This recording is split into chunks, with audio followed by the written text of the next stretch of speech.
Hey, it's mrXirish here with another installment of Total War News Wednesdays for the week of October 23rd. If you've been paying attention to any news really in the Total War community, you know that obviously the biggest story is the release of the battle gameplay of the Siege of Carthage for Rome 2. That was released last week, and at the beginning of this newscast, we'll go ahead and just take a look at that and talk about it afterwards. Scipio Aemilianus command the final assault on Carthage.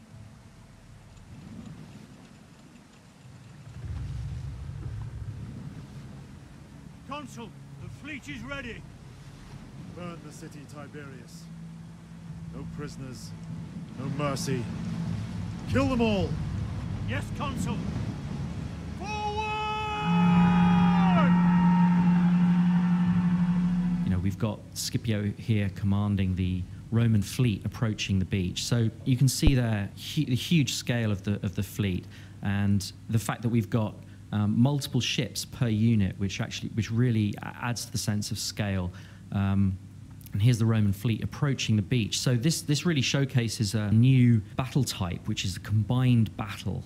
So you've got naval forces and land forces in the same battlefield. But not only that, you see the men on the ship disembark to fight on land. And so here they're approaching the beach, and they're going to disembark to join the siege. And the combined battles really add a load of gameplay in terms of, you know, cat and mouse around the coast and the defense of the beach versus the defense of the city. And we're really experimenting with different ways to make that gameplay work really, really well.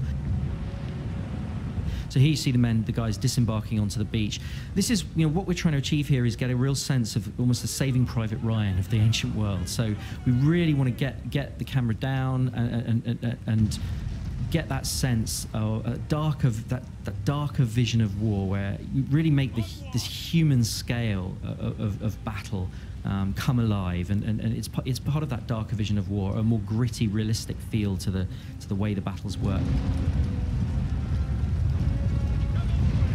Here you can see the shipborne artillery as part of another feature of combined battles. Obviously, you can have, you know, artillery on ships as well as on land, and these artillery pieces on the ships bombarding the city. So, as I said, huge epic city environment there, because this is the capital city of your great enemy here, and we really want to make the city feel like it's been under siege for several years. So it's a kind of darker view of siege war.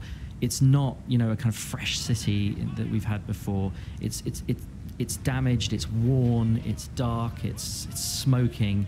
We want to make this approach feel apocalyptic. This approach to the final battle for one of your great enemies. We want it to feel apocalyptic.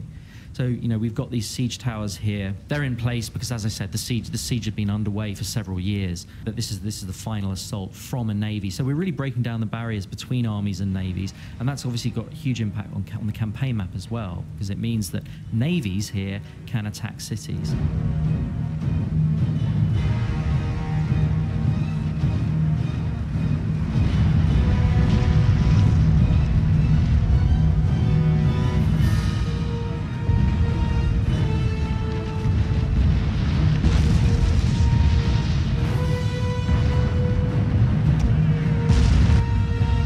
This is the tactical view, the tactical overview. It really helps the player orient themselves in these larger city environments. We don't want the player to be controlling the game from this perspective. It's really an orientation tool. We want the player to be able to understand what kinds of because there are very specific relationships in terms of, you know, one particular unit might be strong against another unit, but not against the third type of unit. We want the player to understand what's going on the battlefield. We want the player, particularly in terms of, you know, the spatial awareness. We want the player to be able to understand what's going on and see threats and where they're coming from, but absolutely not to control the battle from that perspective. So this is an example of a unit camera, and we're really experimenting with ways to get the player down into the action. Prepare for battle, men. Remember, we fight for Rome! Attack! Destroy them! Rome! Glory! But it's part of humanizing the combat and really bringing out the the idea that these thousands and thousands of men, each one is an individual fighting his guts out. And so we've got things like facial animations, emotional interactions between men, that really helps bring out that sense of warfare at the human scale as well as the ground scale. This huge city obviously has multiple capture points. That's something we haven't had before. Where previously you'd have a core battle for a central plaza, but Carthage here has several different capture points, and that means that the gameplay is completely different inside the city. You've got a much better sort of sense of cat and mouse because you've got a reason to have multiple breaches so that you can capture different points. The defender isn't just incentivized after a breach is made to pull back into the plaza and you get this kind of mosh pit. No, instead we've got real cat and mouse gameplay. You've got to defend multiple points. The attacker can do lots of different things. They can concentrate on one point or move to another when they sense weakness. Here you see the Roman fleet coming into the Carthaginian harbour. Again, the whole combined battles adds to that richness in terms of, certainly in terms of a coastal city.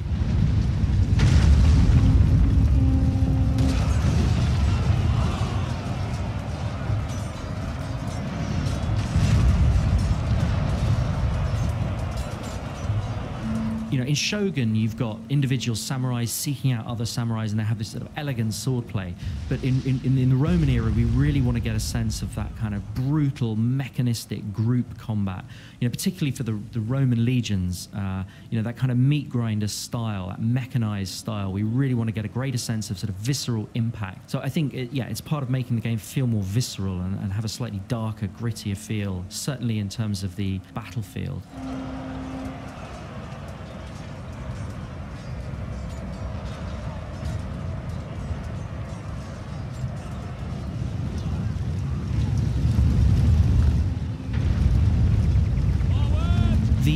The Total War engine, over the years we've learned so much about how to get really optimize the performance in terms of being able to deal with thousands and thousands of men on screen at once, and the fact that when you zoom in you get a huge amount of detail. But we also want to make sure that the game, as well as taking advantage of the best that the most powerful machines have to offer, we also want to make sure that the game is playable on lower end machines too. So our goal is to make sure that the game has the same minimum spec as Shogun 2. Now we're going to do everything we can to try and achieve that. We can't guarantee it, but that is what we're trying to achieve. We're really pushing the look of the game, but this is super early code. We're way pre-alpha, and what that means is there's loads of features, not just in terms of the graphics, but also in terms of the combat and the animations that actually aren't. Well, that's all we are going to watch of that gameplay. Obviously, just starting from the beginning, I mean, there's nothing wrong with the graphics, obviously, compared to Rome. The graphics are stunning, but there's a lot of cool things that I think will add a lot of fun compared to other Total Wars. I'm not quite sure how the unique unit cam, where you're right above that legion or right above that gameplay unit. I'm not sure how that's going to work tactically. When you're trying to play as a whole army. Maybe that's why they introduced the tactical map to try to balance that out, so you could really get a full overview. That's something I really like, the tactical map. A nice feature where you can really get a understanding of where you are, where you're orientated within a city. So maybe that's perhaps something to balance that out, that unit cam, in case you're interested with that. But it really does add an effect of being in the battle to a video game with such brutal combat, such as Rome 2. Another cool feature, I think, is the fact they were talking about the different checkpoints in a city. Or really any part of a map. So that could perhaps bring up a new type of multiplayer gameplay, where you are defending or you're attacking, you capture, if you've ever played World in Conflict, they kind of a thing like this, where you capture a certain amount of command points or capture the flag, sort of, and whoever defends the most or captures the most wins the battle. So that could be perhaps a new type of battle gameplay online.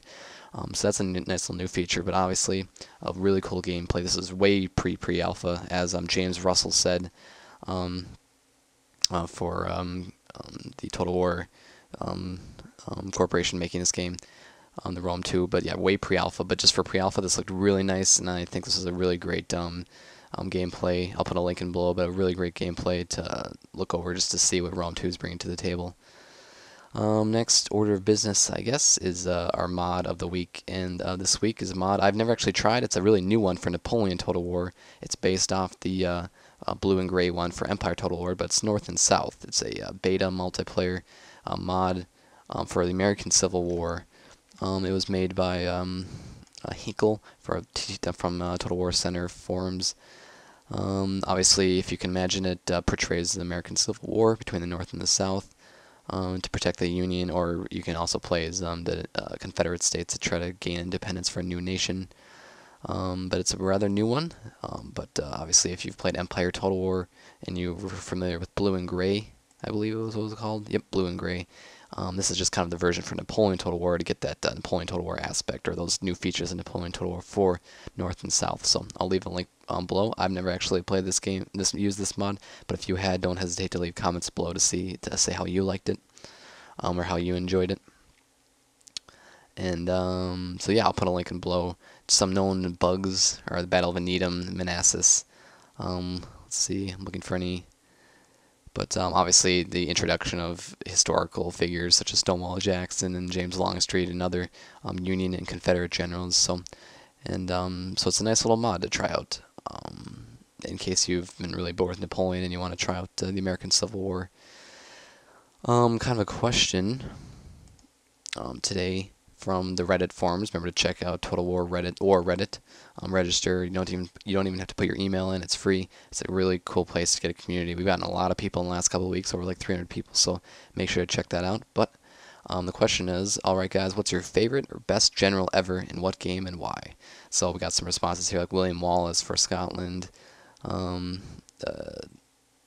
other responses here. I've been taking a look through all of it. Quintus Julius, Conqueror of Gaul, Liberator of Rome, and some other people, King Godwin in Medieval 2. So if you want to answer below, just say what was your favorite general in the Total War series or in history, and why. So I'm just a nice little conversation starter. If I had to choose, I would probably choose. I really respect Napoleon, but that's kind of a cliche answer. So maybe I'll say Marshal Ney. Or Marshal Michel Ney for the French. He was a very aggressive, not the smartest, but a really aggressive general that got the command and love from his troops, and obviously was a top aide of Napoleon.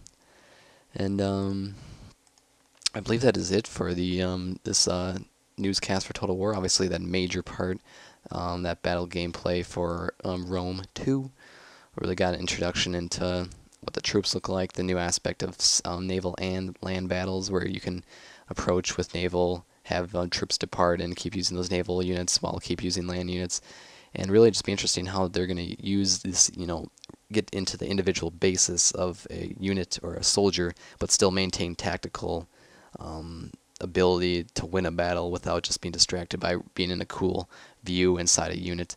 So we'll leave some comments below on how you think that's going to work out. So other than that, this was the Total War newscast for October 23rd. This is mrXirish. Thanks for watching. I'll have another video out soon.